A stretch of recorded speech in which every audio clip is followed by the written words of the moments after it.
Hello friends, मैं हूं तौफिक। यह है मेरा YouTube channel Taufiq kirana and business. दोस्तों, आज हम बात करेंगे मंडी रुझान के बारे में कि मंडी में किस चीज़ का क्या रेट रहा, किस चीज़ का रेट बढ़ा, किस चीज़ का रेट घटा। आज हम उस बारे में बात करेंगे। तुअर दाल इस हफ्ते 1100 रुपये की साप्ताहिक तेजी तुअर दाल में देखी गई है।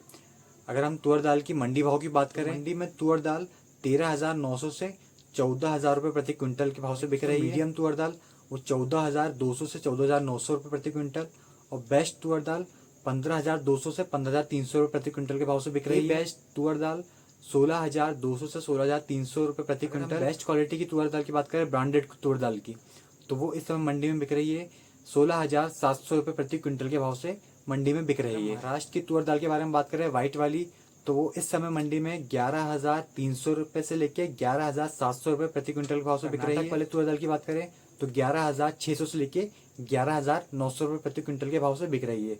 तो दोस्तों, ये था तुअर दाल के रेट। दोस्तों, चना दाल की अगर बात करें तो चना दाल में 500 रुपये की साप्ताहिक तेजी देखी गई है। अगर आज हम इसके मंडी भाव की बात कर ले तो चना दाल मंडी में 6,550 रुपये प्रति क्विंटल के भाव से बिक रही है। दोस्तों, जीरा में 1,000 रुपये की गिरावट देखी गई है, साप्ताहिक गिरावट। अगर आज हम इसके मंडी भाव की बात कर लें तो जीरा इस समय मंडी में 61,000 से लेकर 62,000 रुपये प्रति क्विंटल के भाव से बिक रहा है। दोस्तों, अंजीर त्योहार को ध्यान में रखते हुए अंजीर की अच्छी खासी डिमांड देखी जा रही है, जो कि पिछले साल से तेज है। हम इसकी मंडी भाव की बात कर लें तो 850 से लेके 1150 रुपये प्रति किलो के भाव से बिक रहा है। क्वालिटी के अंजीर की बात करें तो वो 1250 से लेके 1350 रुपये प्रति किलो के भाव से बिक रहा है। ये था आज के अपडेट्स। अगर आपको वीडियो अच्छा लगा है तो वीडियो को लाइक करें, कमेंट करें, शेयर करें और मेरे चैनल को सब्सक्राइब करें। Thank you.